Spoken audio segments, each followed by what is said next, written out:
從前有3隻小豬，佢哋長大咗啦。媽媽叫佢哋去森林各自起屋生活。我哋一齊睇下3隻小豬起咗乜嘢屋。大哥豬，你用乜嘢嚟起屋㗎？我起咗一個稻草，我去瞓覺咯。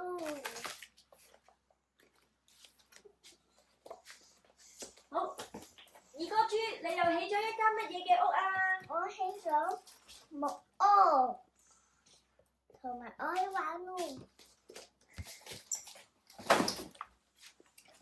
我哋一齊睇下3弟豬起咗間乜嘢嘅屋啊？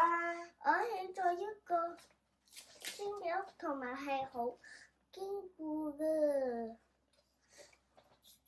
好啦，有一日，大灰狼見到3隻小豬，大灰狼想食佢啊！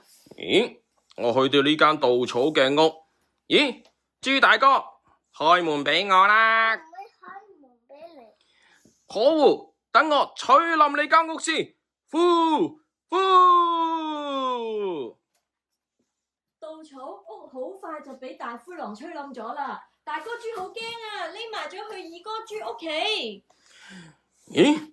呢間係二哥豬嘅木屋嚟嘅，等我又試下吹冧佢先。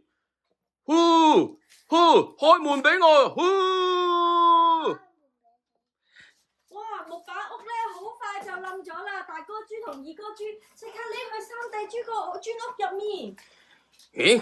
呢間屋有啲唔同樣喎，磚屋嚟嘅。豬3弟，各各，開門俾我啊！唔會開門俾你。咁我唯有帶你啲吹冧佢先。呼呼，咦？點解吹唔冧嘅？嚟多次先。呼呼，吹唔冧嘅。咦？不過我見到屋企好似有個煙通喎，等我爬入去先。呢個時候3弟豬已經準備咗一啲嘢啦。佢做咗啲乜嘢啊？你煲咗？我煲咗一個熱水俾大灰狼。呢個下邊有個熱水噶，好熱啊！我唔敢啦，我都係走啦。大灰狼俾熱水淋到之後，佢好驚啊！以後去咗森林入面，以後都唔再搵3隻小豬啦。3隻小豬自此之後就開開心心咁一齊生活啦。多謝大家聽我表演。